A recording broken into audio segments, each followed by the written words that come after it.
Assalamualaikum warahmatullahi wabarakatuh. Perkenalkan, nama saya Ilham Cahyaningrum dengan NIM 2102016016032 dari kelas HKI C6.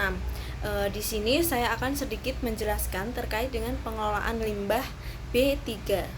Yang pertama, pengertian limbah B3. Dalam melakukan penanganan terhadap limbah, penting untuk diketahui bahwa ada jenis-jenis limbah yang ternyata sangat mengancam lingkungan dan kesehatan manusia.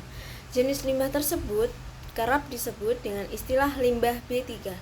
Pengertian limbah B3 dapat diartikan sebagai suatu buangan atau limbah yang sifat dan konsentrasinya mengandung zat yang beracun dan berbahaya sehingga secara langsung maupun tidak langsung dapat merusak lingkungan, mengganggu kesehatan, dan mengancam kelangsungan hidup manusia serta organisme lainnya. Limbah B3 bukan hanya dapat dihasilkan dari kegiatan industri, namun kegiatan rumah tangga juga menghasilkan beberapa limbah sejenis ini. Beberapa contoh limbah B3 yang dihasilkan rumah tangga domestik diantaranya bekas pengharum ruangan, pemutih pakaian, deterjen pakaian, pembersih kaca atau jendela, pembersih kamar mandi, pembersih lantai, pengkilat kayu, pembersih oven, pembasmi serangga, lem perekat, hairspray, dan batu baterai. Kemudian yang kedua, terdapat sifat dan klasifikasi limbah B3. Suatu limbah tergolong sebagai bahan berbahaya dan beracun jika ia memiliki sifat-sifat tertentu, diantaranya mudah meledak, mudah teroksidasi, mudah menyala, mengandung racun, bersifat korosif, menyebabkan iritasi atau menimbulkan gejala-gejala kesehatan seperti karsinogenik, mutagenik, dan lain sebagainya. Menurut Undang-Undang Nomor 32 Tahun 2009 tentang Perlindungan dan Pengelolaan Lingkungan Hidup dan Peraturan Pemerintah Nomor 101 Tahun 2014 tentang pengelolaan limbah bahan berbahaya dan beracun, pada pokoknya menjelaskan bahwa yang dimaksud dengan pengelolaan limbah B3 adalah kegiatan yang meliputi pengurangan, penyimpanan, pengumpulan, pengangkutan, pemanfaatan, pengelolaan, pengolahan, dan atau penimbunan.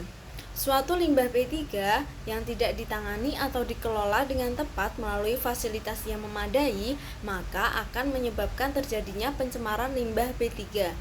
Pencemaran tersebut akan memberikan dampak negatif yang luar biasa bagi lingkungan hidup dan manusia.